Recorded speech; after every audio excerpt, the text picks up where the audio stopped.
जी हाँ, नमस्कार, शुभ संध्या। स्वागत है आप सभी का संस्कृत बाई सागर सर इस यूट्यूब चैनल पर। और क्या हालचाल है, कैसे हैं आप सब? तैयारी बहुत ज़ोर शोर से चल रही होगी। तो आइए टॉप 50 प्रश्नों पर हम चर्चा करने जा रहे हैं। ठीक है, ये एक अंतिम संजीवनी के रूप पर आप लोगों के लिए समक्ष उपस्थापन कर रहा हूँ।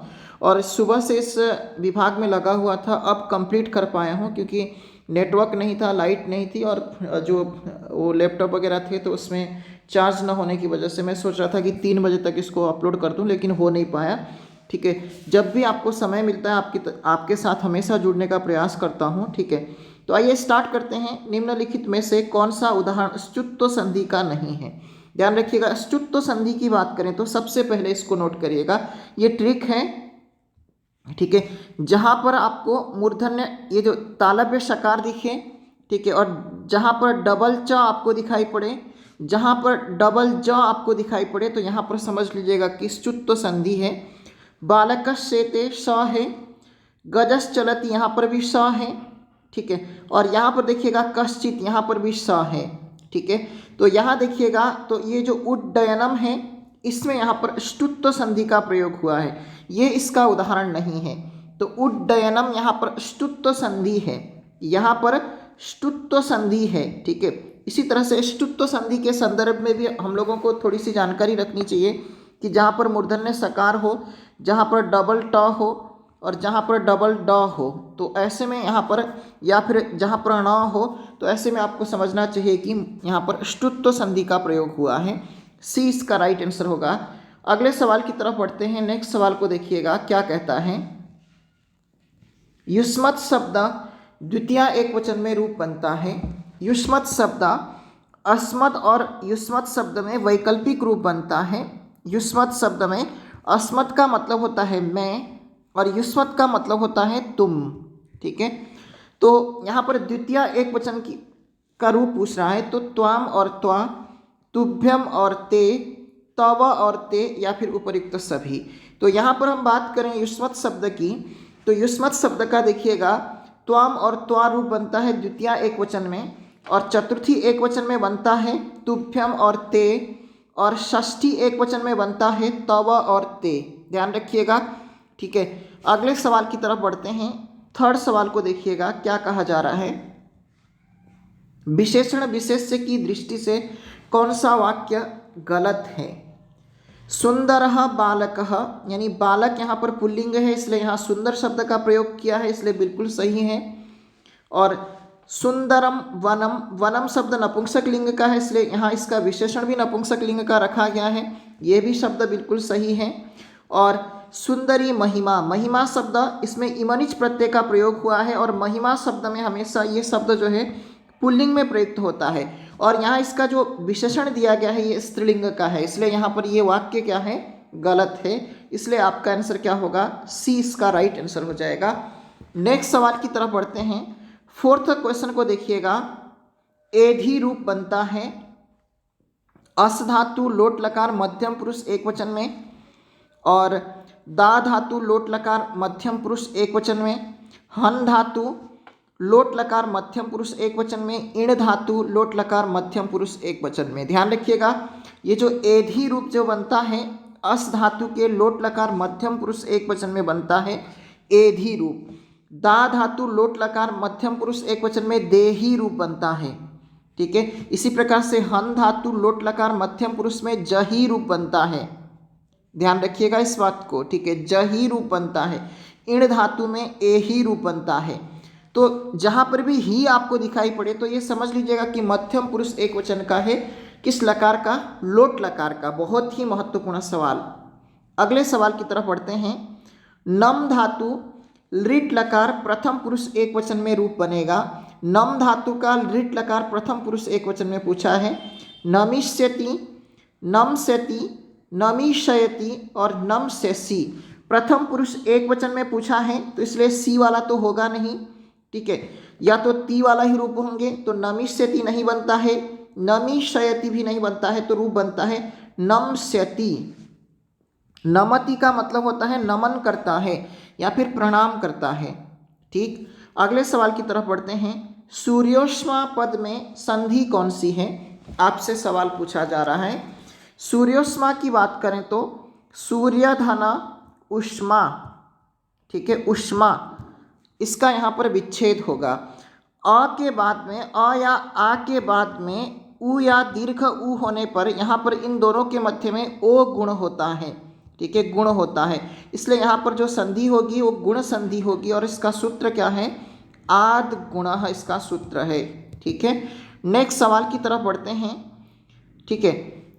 मूंगफली को संस्कृत में कहते हैं, ठंड का समय है, इसको खाने से कहा जाता है कि गर्मी आती है, ठीक है। अब यहाँ पर संस्कृत में पूछा जा रहा है अक्षौटम, ठीक है, अक्षौटकम, इसको हम अखरोट को हम, ठीक है, अखरोट जो होता है ना उसको हम अक्षौटकम कहते हैं और मूंगफली को हम मंडपी कहते हैं, ध्यान रखिएगा, मंडपी कहते हैं। और मांडवी जो है ना भरत की पत्नी का नाम है, ठीक है, भरत की पत्नी का नाम है। आमलकम आंवले को कहते हैं, आंवले को कहते हैं। और बदरी जो है यानी बेर को कहते हैं, ठीक है ना। तो यहाँ पर आपका आंसर क्या होगा, 20 का राइट आंसर हो जाएगा। अगले सवाल की तरफ बढ़ते हैं, शंकराचार्य जी की माता का नाम क्या है। देखिएगा ये 6th क्लास का बहुत ही महत्वपूर्ण ये चैप्टर है, ठीक है, इसलिए इस प्रश्न को यहाँ पर रखा गया है। जो SCERT है ना उसके अनुसार यहाँ पर बहुत महत्वपूर्ण ये प्रश्न बनता है। शंकराचार्य जी की बात करें तो, ठीक है, इनके पिता का नाम है शिवगुरु और आर्यांबा इनकी माता का नाम है और कालडी इनका जन्म स्थान है, जन्म स्थान है केरल में, ध्यान रखिएगा, ठीक है। और ये जो कालडी जो ग्राम है पूर्णा नदी के किनारे पर है, ठीक है, इस नदी के किनारे में बसा हुआ है। शंकराचार्य जी की बात करें तो 10 उपनिषदों का भाष्य लिखा है इन्होंने, उपनिषदों का भाष्य लिखा हुआ है, साथ साथ में 4 मठों की स्थापना की है इन्होंने, ठीक है, ये ध्यान रखिएगा इन सब चीज़ों को। और इनकी माता का नाम आर्यांबा और पिता का नाम है शिवगुरु। सत्यमेव जयते यह वाक्य उद्धृत है, सत्यमेव जयते यह वाक्य कहाँ से लिया गया है, कठोपनिषद से, मुंडकोपनिषद से, ईशोपनिषद से या फिर बृहदारण्यकोपनिषद से। ये मुंडकोपनिषद का बहुत प्रसिद्ध स्टेटमेंट है, ये जीके की दृष्टि से भी बहुत महत्वपूर्ण सवाल है। और एक सवाल जो कि उत्तिष्ठत जाग्रत प्राप्य वरान निबोधत, जो विवेकानंद जी की ध्येय वाक्य है युवाओं के लिए प्रेरणा देने के लिए, ये जो पंक्ति है कठोपनिषद से लिया गया है। और कठोपनिषद में ही, ठीक है, यम और नचिकेता का संवाद प्राप्त होता है, नचिकेता का संवाद प्राप्त होता है। ईशोपनिषद में विद्या, ठीक है, विंदते मृतम, ठीक है, या फिर विद्या अमृतमश्नुते, ध्यान रखिएगा, विद्या मृतमश्नुते, मृतमश्नुते, ध्यान रखिएगा। ये जो पंक्ति है ना ये पंक्ति ईशोपनिषद से है, ठीक है। और बृहदारण्यकोपनिषद याज्ञवल्क्य और मैत्रेयी, ध्यान रखिएगा, याज्ञवल्क्य की 2 पत्नियां हैं, ठीक है, याज्ञवल्क्य की 2 पत्नियां हैं, ठीक है, गार्गी और मैत्रेयी, ठीक है ना, मैत्रेयी, इन दोनों से शास्त्रार्थ करते हैं, ठीक है ना, ये ध्यान रखिएगा, 20 का राइट आंसर हो जाएगा। अगले सवाल की तरफ बढ़ते हैं, उससे पहले आप लोगों के लिए इन्फॉर्मेशन ये है कि अगर आप लोगों को PDF प्राप्त करना हो तो PDF के लिए आप लोग संस्कृत भाई सागर सर इस नाम से टेलीग्राम है, इसमें आप लोग ज्वाइन कर लेंगे। नेक्स्ट देखिएगा, जिन वर्णों को मुख और नासिका के सहयोग से उच्चारण किया जाता है उन्हें कहते हैं नासिक, अनुनासिक और निरनुनासिक या फिर अनुस्वार। अनुस्वार तो इस बिंदी को कहते हैं, ठीक है। नासिक बोलते हैं नाक को, नाक से जिन वर्णों का उच्चारण करते हैं उसको हम नासिका कहते हैं और यहाँ पर अनुनासिक कहते हैं, ठीक है ना। तो इसलिए मुख और नासिका से उच्चारण किया जाने वाला जो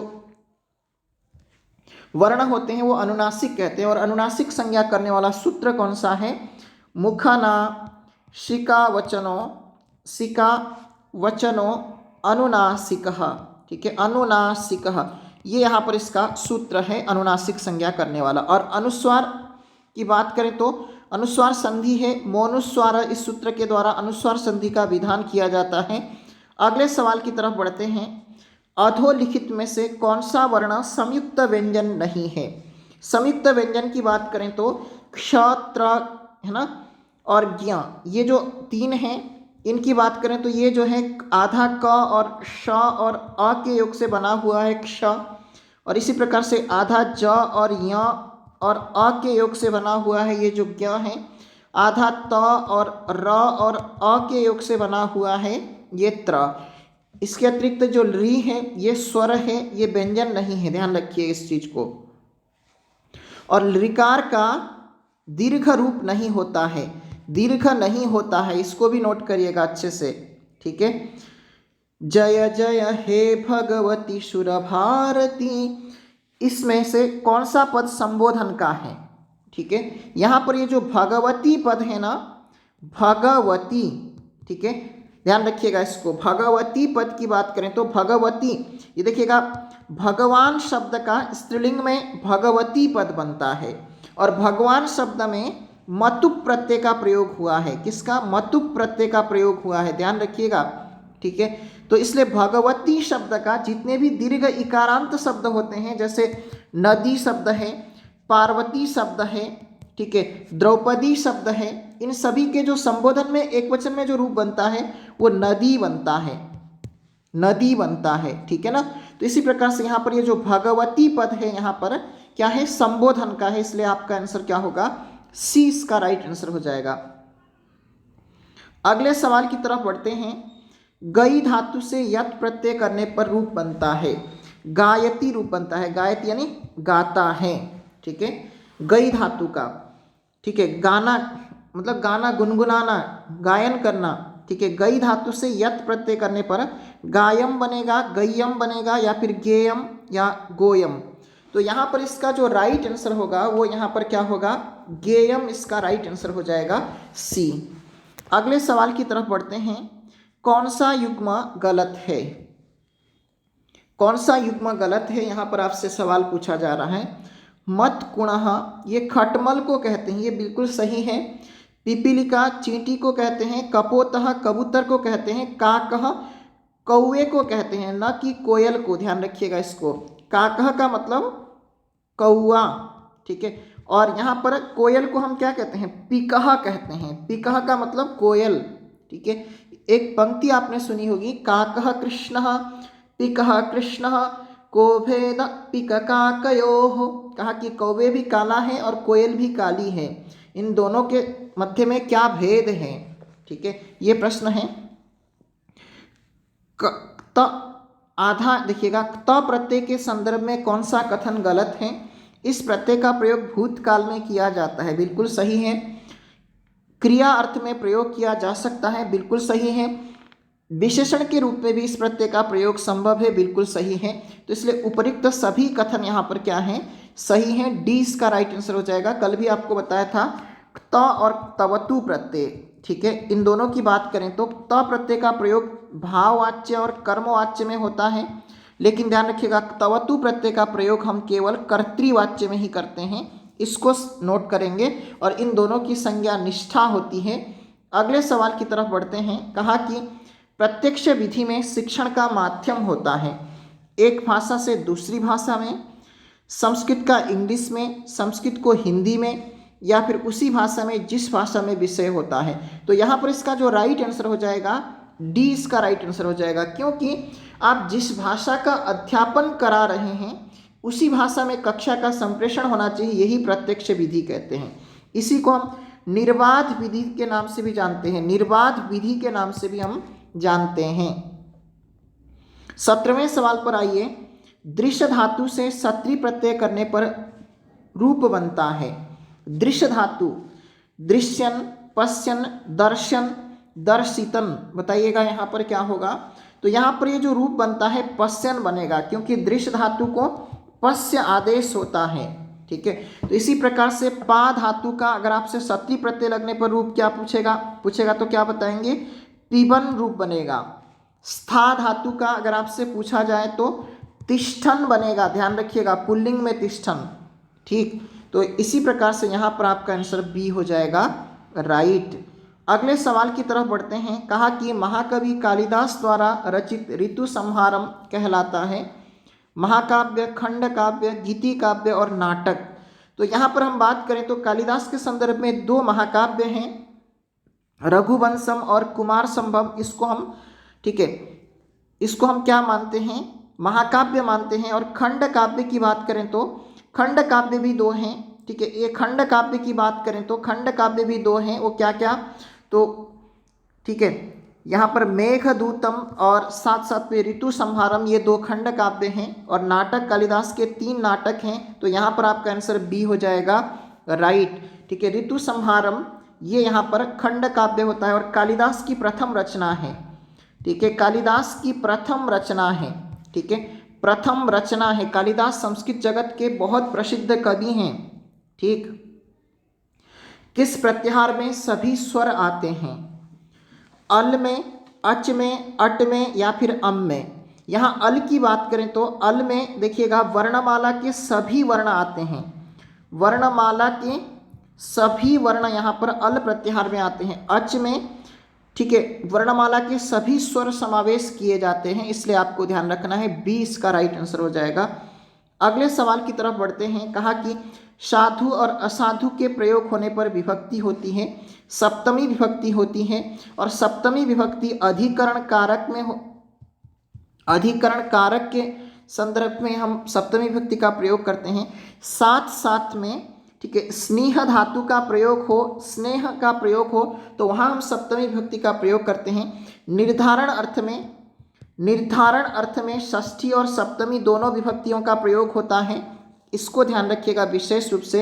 निमित्त अर्थ में, ठीक है, ठीक है, निमित्त अर्थ में भी आप किसका प्रयोग करते हैं? सप्तमी विभक्ति का प्रयोग करते हैं। ठीक है, ध्यान रखिएगा, ये बहुत ही महत्वपूर्ण सवाल जो आपके समक्ष उपस्थापन किया जा रहा है। ठीक है, अगले सवाल की तरफ बढ़ते हैं। सुकरम का विपरीतार्थक शब्द है। ठीक है, सुकरम का दुष्करम, सुकरम का मतलब होता है सरल, दुष्कर्म का मतलब होता है कठिन, है ना। और इसी प्रकार से सुकर्म का मतलब होता है अच्छे कर्म, और कुकर्म का मतलब होता है बुरे कर्म। तो सुकर्म का विलोम क्या होगा? कुकर्म हो जाएगा। ठीक, अगले सवाल की तरफ बढ़ें और इससे पहले आप लोगों को आंसर बता दें कि इसका आंसर क्या होगा, डी। एकोनविंशति शब्द का अर्थ क्या है?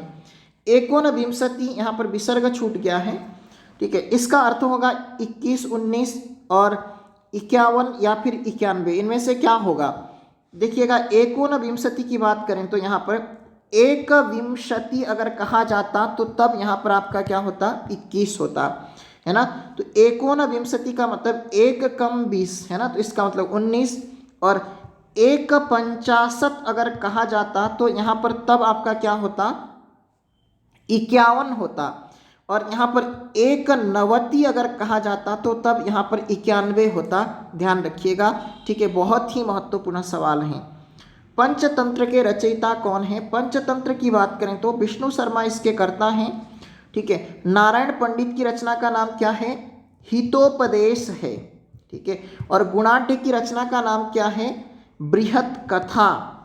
बृहत कथा, और बृहत कथा पैशाची भाषा में लिखी गई है, पैशाची भाषा में लिखी गई है, इसको नोट करिएगा अच्छे से। हेमचंद्र की बात करें तो ये शब्दानुशासन के कर्ता हैं, शब्दानुशासनम इसके कर्ता हैं ये। ठीक है, और अगले सवाल की तरफ बढ़ते हैं। नैके में संधि कौन सी है? गुण संधि है, दीर्घ संधि है, वृद्धि संधि है या फिर यण संधि है? नैके की बात करें तो यहाँ पर नैके में, ठीक है, वृद्धि संधि है। ठीक है, न धना एके। ठीक है, इसी प्रकार से अ या आ के बाद में ए या ऐ रहे तो आप क्या करते हैं? वृद्धि करते हैं। तो नैके, है ना, रमैते। ठीक है, रमा एते रमैते, इस प्रकार से बनता है, वृद्धि संधि है इसका राइट आंसर। अगले सवाल की तरफ बढ़ते हैं। कहा कि गुण शब्द से मतुप प्रत्यय करने पर रूप क्या बनता है? गुणवत, गुणी, गुणवतु, गुणज्ञ। ठीक, मतुप की बात करें, जहां पर अकार और आकार अंत शब्द रहे तो वहां पर मतुप में से, ठीक है, मतुप में से म को व हो जाता है। ठीक है, तो इसलिए गुणवान, ठीक है, यहां पर बनेगा क्या? गुणवत बन जाएगा, क्योंकि ये नपुंसक लिंग में, तो गुणवान यहाँ पर पुल्लिंग में बनेगा और गुणवती स्त्रीलिंग में, है ना, गुणवती यहाँ पर स्त्रीलिंग में बनेगी। ठीक है, इसी प्रकार से धनवान, धनवत, धनवती। ठीक है, बलवान, बलवती और बलवत। ठीक है, ये यहाँ पर नपुंसक लिंग में है। ठीक, गुणी में इन्हीं प्रत्यय का प्रयोग किया गया है। ठीक है, ये यहाँ पर गलत है। गुणज्ञ, गुणम जानाति इति गुणज्ञ, यानी गुण को जानने वाला, उसको हम क्या कहते हैं, गुणज्ञ कहते हैं। यहाँ पर आपका आंसर ए होगा। अगले सवाल की तरफ बढ़ते हैं। धातुओं से विहित प्रत्यय है, तिंग प्रत्यय हैं, कृत प्रत्यय हैं, या फिर ए और बी दोनों हैं, या फिर इनमें से कोई नहीं। देखिएगा, धातुओं से दो प्रत्यय विहित होते हैं, यानी दो प्रत्यय लगाए जाते हैं। एक तो तिंग प्रत्यय जो कि क्रियापद बनाने के लिए आप लगाते हैं, ठीक है, जैसे पठति, पठतः, पठन्ति इत्यादि रूप बनाने के लिए। और कृत प्रत्यय जो कि कृदंत, इससे जो है कृत प्रत्यय लग करके कृदंत शब्द बनते हैं, और कृदंत क्रियापद बनाने के लिए हम, ठीक है, इन कृत प्रत्ययों का प्रयोग करते हैं। और ये कृदंत जो प्रत्यय होते हैं विशेष रूप से कर्ता अर्थ में प्रयुक्त होते हैं, ठीक है। तो इसलिए आपका आंसर यहाँ पर बी, ए और बी दोनों ही यहाँ पर हो जाएगा राइट। अगले सवाल की तरफ बढ़ते हैं। वाक्य पदियम ग्रंथ संबंधित है व्याकरण से, नाट्य शास्त्र से, अलंकार से, या फिर काव्य शास्त्र से। वाक्य पदियम की बात करें तो ये व्याकरण दर्शन का सबसे महत्वपूर्ण प्रश्न है, यानी ग्रंथ है, ठीक है। वाक्य पदियम के कर्ता कौन है? भर्तृहरि हैं। और भर्तृहरि नीति शतक, श्रृंगार शतक और वैराग्य शतक यानी शतकत्रय के कर्ता भी भर्तृहरि हैं, ठीक है। नाट्य शास्त्र के कर्ता कौन हैं? भरत मुनि हैं। और अलंकार की बात करें तो भामह अलंकार संप्रदाय के प्रवर्तक हैं, ठीक है। काव्य शास्त्र के प्रथम आचार्य भी हम भामह को ही मानते हैं, इसको भी नोट करिएगा। अगले सवाल की तरफ बढ़ते हैं। व्याकरण इसका राइट आंसर हो जाएगा, ठीक है। नेक्स्ट सवाल की तरफ बढ़ते हैं। 28वें सवाल को देखिएगा। पूर्व पद प्रधान किस समास का लक्षण है? द्वंद्व समास उभय पद प्रधान होता है, ठीक है। अव्ययीभाव समास पूर्व पद प्रधान होता है। कर्मधारय समास विशेषण विशेष्य प्रधान होता है, ठीक है ना। और बहुव्रीहि समास अन्य पद प्रधान होता है, इसको नोट करेंगे अच्छे से। यहाँ पर अव्ययीभाव आपका आंसर क्या होगा? बी इसका राइट आंसर हो जाएगा। नेक्स्ट सवाल की तरफ बढ़ते हैं। कर्मवाच्य कर्ता, देखिएगा, कर्मवाच्य के कर्ता में विभक्ति होती है, कर्मवाच्य के कर्ता में विभक्ति होती है, आपसे सवाल पूछ रहा है, ठीक है। कर्मवाच्य और भाववाच्य के कर्ता में हमेशा तृतीया विभक्ति होगी, ठीक है। इसी प्रकार से कर्मवाच्य के कर्म में कौन सी विभक्ति होगी? तो यहाँ पर प्रथमा विभक्ति होगी, इसको नोट करेंगे अच्छे से। सी इसका राइट आंसर होगा। अगले सवाल की तरफ बढ़ते हैं। त का उच्चारण स्थान क्या है? त ऋतु लसानाम दंताः, यानी कहने का तात्पर्य यह है कि लृकार और लृकार के 12 भेद, और तू से तात्पर्य तवर्ग और ल से तात्पर्य लकार, है ना। तो तवर्ग के अंतर्गत आप क्या रखते हैं?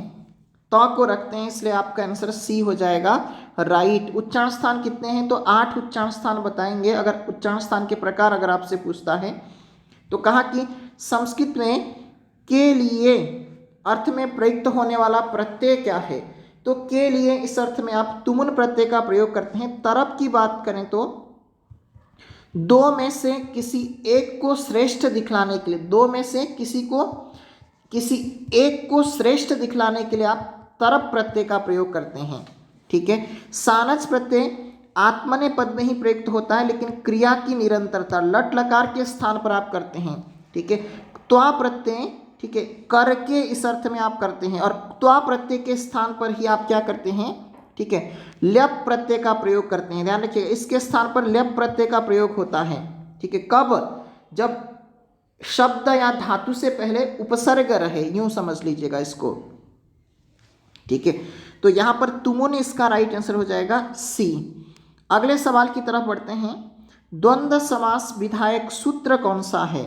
ठीक है, देखिएगा, च के अर्थ में द्वंद्व समास होता है, इसलिए चार्थे द्वंद्व इसका क्या होगा? सूत्र होगा। द्वंद्व समास में घी संज्ञक पदों का पूर्व प्रयोग होता है, ये सूत्र कहता है। और कम स्वर वाले, कम अक्षर वाले जो पद होते हैं उनको पहले रखा जाता है, और अच यानी स्वर वाले पद जो होते हैं उनको पहले रखा जाता है, ये अजात्य दंतम ये सूत्र कहता है, ठीक है। इसलिए आपका आंसर क्या होगा? ए यहाँ पर राइट आंसर होगा। अगले सवाल की तरफ बढ़ते हैं। कहा कि रुच्यार्थानां प्रीयमाणः। सूत्र से रुच धातु के योग में जो विभक्ति प्रयुक्त होती है वह है, तो चतुर्थी विभक्ति का प्रयोग करते हैं, रुच्यार्थानां प्रीयमाणः। इसी प्रकार से यानी पुष्पेभ्यः स्पृहयति, स्पृह धातु का प्रयोग हो तो भी चतुर्थी विभक्ति का प्रयोग होता है। नमः, स्वस्ति, स्वाहा, स्वधा, अलम, वषट, योगाच्च, इसमें भी चतुर्थी विभक्ति का प्रयोग होता है। साथ साथ में क्रोध, द्रुह, ईर्ष्या, असूयार्थानां यम प्रति कोपः, जिनके प्रति ठीक है कोप प्रदर्शित करते हो, अगर ऐसे में आप क्रोध, द्रुह, ईर्ष्या, असूया इन धातुओं का प्रयोग हो तो वहाँ पर चतुर्थी विभक्ति का प्रयोग करते हैं, है ना। तो ये सारा चीज़ आपको ध्यान में रखना है। और चतुर्थी विभक्ति ठीक है संप्रदान अर्थ में होता है। संप्रदान का मतलब होता है चतुर्थी विभक्ति, यूँ समझ लें इसको, ठीक है। कर्मणा यमभिप्रैति सह संप्रदानम कहा गया है, ठीक। अगले सवाल की तरफ बढ़ते हैं। कहा कि वृद्ध तर में प्रत्यय जुड़ा हुआ है, तम प्रत्यय, तल प्रत्यय, त प्रत्यय या फिर तरप प्रत्यय, ठीक है। तो यहाँ वृद्ध तर की बात करें तो यहाँ पर तरप प्रत्यय का प्रयोग हुआ है। वृद्ध तर, ठीक है, दीर्घ तरह, ठीक है, ध्यान रखिएगा इस चीज को। शुक्ल तरह, अगर ऐसे आपको तर आपको दिखाई पड़े तो यहाँ पर तरप प्रत्यय होगा, ठीक है। शुद्ध तमः, दीर्घ तमः, श्रेष्ठ तमः, मूर्ख तमः, अगर ऐसा तम आपको दिखाई पड़े तो वहाँ पर तम प्रत्यय होगा। और तल प्रत्यय की बात करें, तल प्रत्यय हमेशा भावार्थ में होता है, ध्यान रखिएगा इसको। और तल प्रत्यांत जो शब्द होते हैं जैसे बंधुता, देवता इत्यादि जो शब्द हैं वो तल प्रत्यय से बने हुए हैं, ठीक है। तो यहाँ इसका जो राइट आंसर होगा यहाँ पर डी इसका राइट आंसर होगा। इसी प्रकार से ध्यान रखिएगा छिन्नः, भिन्नः, पक्वः, ये जितने भी शब्द हैं ये त प्रत्यांत शब्द है, इसको भी ध्यान रखा जाए। और यहाँ पर इसका आंसर क्या होगा, डी इसका राइट आंसर होगा। अगले सवाल की तरफ बढ़ते हैं। कहा कि वेदों का क्रम क्या है, ठीक है। वेद की बात करें तो वेद शब्द का अर्थ होता है ज्ञान, ठीक है। संस्कृत में वेद 4 हैं, ठीक है। भारतीयों का धर्म ग्रंथ है वेद, ठीक है। इसमें से जो सबसे पहला जो वेद है ना ऋग्वेद है, इसलिए ऋग, यजु, साम, अथर्व ये वेद 4 कहलाते हैं। इसमें से जो आरंभिक 3 वेद है ना इसको हम वेदत्रयी के नाम से जानते हैं। किससे, वेदत्रयी के नाम से जानते हैं, ध्यान रखिएगा इसको। सी इसका राइट आंसर हो जाएगा। अगले सवाल की तरफ बढ़ते हैं। भवन्ति नम्रास्तरवः फलोद्गमैः, पंक्ति का चयन किया गया है। कहा कि तरवः अर्थात जो वृक्ष होते हैं, फलोद्गमैः अर्थात फलों के आ जाने से, नम्राः भवन्ति अर्थात झुक जाते हैं, ठीक है। तो ये जो पंक्ति है इसका चयन कहाँ से लिया गया है, यानी नीति शतक से ये पंक्ति है। इसी प्रकार से विभूषणम मौनम पंडितानां, अगर ये पंक्ति कहाँ से लिया गया है तो नीति शतक से होगा, ठीक है। इसी प्रकार से मौनम सन्मति लक्षणम, ये भी यहाँ पर इसी प्रकार से सत्संगति कथय किन्न करोति पुंसाम, इसी प्रकार से शीलम परम भूषणम, ठीक है, इत्यादि जो पद होते हैं ये यहाँ पर नीति शतक के बहुत प्रसिद्ध पंक्ति है, ठीक है। और यहाँ पर रामायण की बात करें तो रामायण की बहुत प्रसिद्ध सूक्ति है, जननी जन्मभूमिश्च स्वर्गादपि गरीयसी, जननी जन्मभूमिश्च स्वर्गादपि गरीयसी, यानी जन्मभूमि और जन्म देने वाली माता हमेशा स्वर्ग से भी बढ़कर के प्रिय होते हैं। ये जो पंक्ति है वो यहाँ पर रामायण से थी, ठीक है। और ध्यान रखिएगा एक और, यत्र नार्यस्तु पूज्यन्ते तत्र रमन्ते देवताः, ये जो पंक्ति है वो मनुस्मृति से लिया गया है, ठीक है ना। जहाँ नारियों की पूजा होती है वहाँ पर देवताएं रमण करते हैं, ये जो पंक्ति है वो वहाँ से लिया गया है। नेक्स्ट देखिएगा, अद्य अहम पाठम न पठिष्यामि, वाक्य में अव्यय पद है। इस वाक्य में अव्यय कौन सा है आपसे सवाल पूछा जा रहा है, ठीक है। तो अद्य अहम पाठम न पठिष्यामि, आज मैं पाठ नहीं पढ़ूंगा, इसमें कौन सा अव्यय है इसको बताना है आपको। अद्य अहम पाठम पठिष्यामि, पठिष्यामि क्रियापद है, पाठम कर्मपद है, ठीक है। अहम यहाँ पर ये सर्वनाम पद है, ठीक है, सर्वनाम है। और यहाँ अद्य क्या है, ये अव्यय है, ध्यान रखिएगा। अद्य का मतलब आज, अद्य का मतलब होता है आज, और ह्यः का मतलब होता है बीता हुआ कल, बीता हुआ कल, और श्वः का मतलब होता है आने वाला कल। ध्यान रखिएगा इन सबको। ठीक, अगले सवाल की तरफ बढ़ते हैं। कहा कि महाकवि भवभूति किस रस के प्रयोग में सिद्धहस्त हैं। फिर से एक बार बता रहा हूं कि करुण रस के प्रयोग में भवभूति सर्वश्रेष्ठ हैं, और भवभूति का जो मूल नाम है नीलकंठ है। ठीक है, ठीक है, ध्यान रखिएगा। और इनको पदवाक्य प्रमाणज्ञ कहा जाता है, पदवाक्य प्रमाणज्ञ कहा जाता है, ध्यान रखिएगा। यानी पद का मतलब होता है व्याकरण, वाक्य का मतलब होता है मीमांसा, प्रमाण का मतलब होता है न्याय। यानी कहा कि व्याकरण, मीमांसा और न्याय तीनों के जानकार, उसको हम पदवाक्य प्रमाणज्ञ कहते हैं। और भवभूति की 3 रचनाएं हैं। ठीक है, मालती माधवम ये एक प्रकरण ग्रंथ है, और उत्तर रामचरितम ये एक नाटक है, और साथ साथ में महावीर चरितम, महावीर चरितम बहुत मतलब वीर रस प्रधान नाटक है, और उत्तर रामचरितम करुण रस प्रधान है, मालती माधवम श्रृंगार रस प्रधान है। ध्यान रखिएगा इस चीज़ को। और भवभूति का जो सर्वश्रेष्ठ जो नाटक है और भवभूति की जो विशेषता है वो करुण रस के प्रयोग में है। उत्तर रामचरितम में इन्होंने करुण रस का सर्वश्रेष्ठ प्रयोग किया है, ऐसा कहा जाता है। पंचाशीति को हिंदी में कहेंगे पंचाशीति, तो हम 85 को हम पंचाशीति कहते हैं, और 75 को ध्यान रखिएगा पंचसप्तति। ठीक है, पंचसप्तति, सप्तति इसका मतलब क्या हुआ 75। पंचनवति का मतलब क्या हुआ 95, और पंचषष्टि का मतलब क्या हुआ, पंचषष्टि का मतलब 65। ठीक है, और पंचाशीति का मतलब 85। अगले सवाल की तरफ बढ़ते हैं। कहा कि वेद में प्रयुक्त होता है। लकार की बात करें तो लकार देखिएगा ये काल को सूचित करते हैं, और संस्कृत में लकारों की संख्या 10 हैं, जिसमें से देखिएगा वेद में जो लकार प्रयुक्त होता है उसको लेट लकार कहा जाता है। ये 5वां लकार है। ठीक है ना, लेट लकार 5वां लकार है, ध्यान रखिएगा इसको। ठीक है, और अगले सवाल की तरफ बढ़ते हैं। कहा कि भुआदि गणस्थ धातु नहीं है, यानी भुआदि गण की धातु नहीं है। देखिएगा भुआद गण की बात करें तो धातुओं को व्यवस्थित करने के लिए 10 गणों में विभक्त किया गया है, ध्यान रखिए इस चीज को।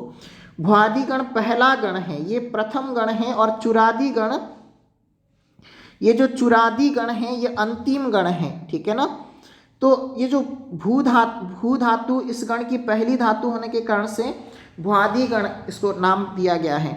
ठीक है, यानी भवती इसका रूप चलता है, भवती, और वदति।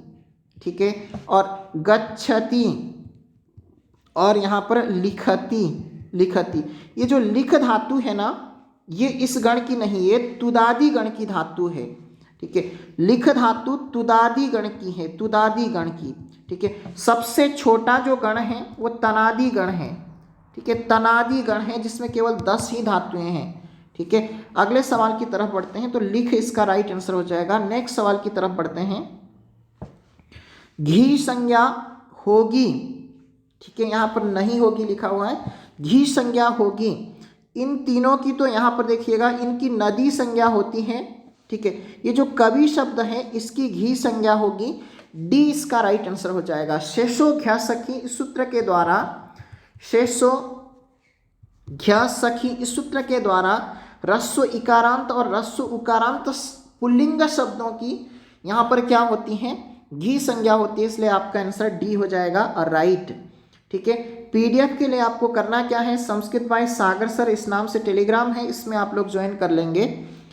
संस्कृत साहित्य में उपमा प्रसिद्ध है, भारवी की, माघ की, दंडी की और कालिदास की। ठीक है, उपमा की बात करें तो उपमा जो है कालिदास की प्रसिद्ध है ना, और भारवी का अर्थ गौरव प्रसिद्ध है। ठीक है ना, और माघ की, ठीक है, तीनों गुण हैं, माघ में तीनों ही गुण हैं, और दंडी में पदलालित्य है। माघ में तीनों गुण कौन से हैं, उपमा प्रयोग पहला, अर्थ गौरव दूसरा, और तीसरा है पदलालित्य। ठीक है, तो माघ में तीनों ही गुण विद्यमान हैं और उपमा के लिए कालिदास प्रसिद्ध हैं। डी इसका राइट आंसर हो जाएगा। अगले सवाल की तरफ बढ़ते हैं। कहा कि भुंजानः यानी प्रत्यांत है। भुंजानः यहाँ पर कौन सा प्रत्यय प्रयुक्त किया गया है? मतुप, कानच, सानच या फिर वतुप।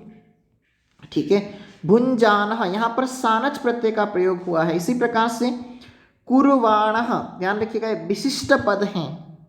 ठीक है, ददानः, अगर ऐसे शब्द देकर के आपसे पूछा जाए, आपको धातु कहीं पर दिखाई पड़े, तो ऐसे में मतुप प्रत्यय मत लगाइएगा, यहाँ पर सानच प्रत्यय का प्रयोग हुआ है, इसको नोट करिएगा अच्छे से। नेक्स्ट सवाल की तरफ बढ़ते हैं। कहा कि भ्रमर का पर्यायवाची शब्द है। ठीक है, द्विरेफः, भृंगः, अलिः, उपयुक्त सभी। तो द्विरेफ भी बोलते हैं क्योंकि भ्रमर शब्द में दो रेफ हैं, क्योंकि एक तो भ्र में र है और यहाँ पर र है, इसलिए इसको द्विरेफ कहते हैं।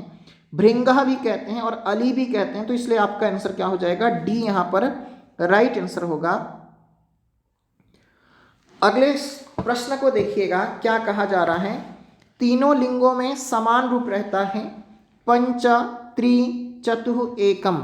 ठीक है, अब ये आपको पता है कि ठीक है, एक से लेकर के 4 तक के शब्दों में ठीक है अलग अलग रूप बनते हैं। ठीक है ना, तो इसलिए यहाँ पर पंच जो 5 हैं ये तीनों लिंगों में समान रूप रहता है। ए इसका राइट आंसर होगा।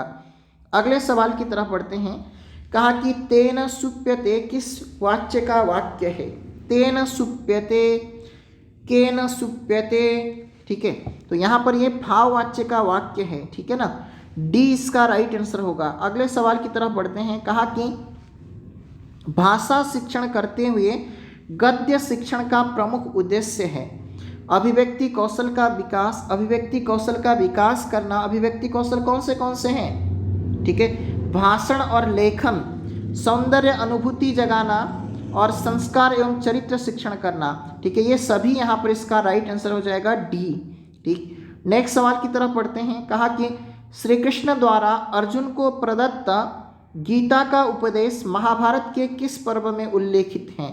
ठीक है, ये भीष्म पर्व पर उल्लेखित हैं। और ध्यान रखिएगा महाभारत के कर्ता कौन हैं? व्यास हैं। ठीक है, महाभारत के कर्ता कौन हैं? व्यास हैं, ध्यान रखिएगा। तो गीता के कर्ता कौन हो गए? गीता के कर्ता भी व्यास हो गए। ठीक है, श्री कृष्ण के द्वारा अर्जुन को यहाँ पर गीता में उपदेश दिया गया है। ठीक है, और महाभारत में भी 18 पर्व हैं, गीता में भी कितने हैं? 18 अध्याय हैं, ध्यान रखिए इसको। ठीक है, और पुराण और उपपुराण भी कितने हैं? उपपुराण और पुराण। ठीक है, ये दोनों ही 18 हैं। ठीक है, ध्यान रखिएगा इसको। आदि पुराण यानी आदि पुराण जो है ब्रह्म पुराण को कहा जाता है। ठीक है ना, तो ये पहला पुराण होने के कारण से इसको हम आदि पुराण कहते हैं। ठीक, और वेदांगों की संख्या अगर आपसे पूछी जाए तो वेदांग कितने हैं? तो 6 वेदांग हैं, इसको भी ध्यान रखिएगा। ठीक है ना, नेक्स्ट सवाल की तरफ बढ़ते हैं। तल प्रत्यय इस अर्थ में होता है। तल प्रत्यय का प्रयोग हम भाव अर्थ में करते हैं। ए इसका राइट आंसर हो जाएगा। ठीक है, जैसे देवता, सफलता, विफलता, ठीक है, मूर्खता, पशुता। ठीक है, ये सब यहाँ पर तल प्रत्यांत पद हैं। ठीक है ना, भावार्थ में प्रयुक्त होता है। ठीक है, नेक्स्ट देखिएगा, वर्गों के पंचम वर्णों का उच्चारण स्थान क्या है? वर्गों के पंचम वर्णों का उच्चारण स्थान पूछा जा रहा है। तालु, कंठ, नासिका या फिर मूर्धा। तो आपको पता है कि वर्गों के पंचम जो वर्ण होते हैं उसमें ञ, म, ङ, ण, न, इन 5 वर्णों को समावेश करते हैं। ठीक है, ये सभी वर्ण नासिका से यानी नाक से उच्चरित होते हैं। ठीक है, इसलिए आपका आंसर सी हो जाएगा। ठीक है, पीडीएफ के लिए आपको करना क्या है? संस्कृत बाय सागर सर इस नाम से टेलीग्राम है, इसमें ज्वाइन करना है आप लोगों को। ठीक है, ज्वाइनिंग में अगर समस्या आ रही हो तो आप लोग कर क्या सकते हैं, डिस्क्रिप्शन बॉक्स में लिंक है, उसमें आप ज्वाइन कर सकते हैं। संस्कृत में स्वरों को कितने प्रकार से विभाजन किया गया है? 3 प्रकार से स्वरों का विभाजन हुआ है। व्यंजन का विभाजन भी 3 प्रकार से हुआ है, ध्यान रखिएगा, स्वर और व्यंजन। ठीक है, ह्रस्व दीर्घ और प्लुत। ठीक है ना, ह्रस्व दीर्घ और प्लुत। इसी प्रकार से ठीक है, स्पर्श, अंतस्थ और उष्म व्यंजन। ठीक है। नेक्स्ट, किस प्रत्यय से बना पद अव्यय नहीं होता है? तुमुन, क्त्वा, ल्यप और क्त। ये जो क्त है ना, इस क्त प्रत्यय से बना हुआ पद यहाँ पर अव्यय नहीं होता है। बाकी तुमुन प्रत्यय से बने हुए जितने भी पद होते हैं, जैसे पठितुम, करतुम, है ना, करतुम, गन्तुम, ठीक है, लेखितुम, हसितुम इत्यादि जो प्रत्यय हैं इनके रूप नहीं चलते हैं, ठीक है ना। और त्वा जैसे पठित्वा, हसित्वा, गत्वा, लिखित्वा इत्यादि जो है ना ये अव्यय होंगे। आदाय, प्रदाय, संपठ्य, बिहस्य इत्यादि जो पद हैं लेप प्रत्यांत, ये भी अव्यय होंगे। ये जो त प्रत्यांत पद है ये अव्यय नहीं होता है। नेक्स्ट देखिएगा, उपकृष्णम, यहाँ पर अव्यय का इस अर्थ में समास हुआ है, ठीक है, यानी कृष्णस्य समीपम उपकृष्णम, यहाँ पर समीप होना चाहिए था, ये यहाँ पर पश्चात की जगह समीप आएगा, ठीक है, समीप आएगा। कृष्णस्य समीपम उपकृष्णम, ठीक है, ध्यान रखिएगा यहाँ समीप अर्थ में हुआ है, ये पश्चात मिटा दीजिएगा, इसको हम करेक्शन करके आपको भेज देंगे। नेक्स्ट सवाल की तरफ बढ़ते हैं। उष्म वर्णों का आभ्यंतर प्रयत्न क्या है? ठीक है, प्रयत्न दो प्रकार के होते हैं, आभ्यंतर और बाह्य, ठीक है, आभ्यंतर और बाह्य। आभ्यंतर प्रयत्न कितने हैं? 5 हैं। बाह्य प्रयत्न कितने हैं? 11 हैं, ठीक है। तो यहाँ पर बताएगा, ठीक है, स्पृष्ट जो आभ्यंतर प्रयत्न होता है वो स्पर्श व्यंजनों का होता है। जो क से लेकर के म तक के जो वर्ण होते हैं वो स्पर्श होते हैं, इसी को वर्गीय व्यंजन कहते हैं, ठीक है। 25 होते हैं ये। और ईसत पृष्ठ ये जो होता है ना, ये अंतस्थ जो व्यंजन होते हैं, ठीक है, उसका यहाँ पर क्या होता है? आभ्यंतर प्रयत्न ईसत पृष्ठ, और ईसत विवृत जो है उष्म व्यंजनों का होता है, इसलिए आपका आंसर सी होगा, ठीक है।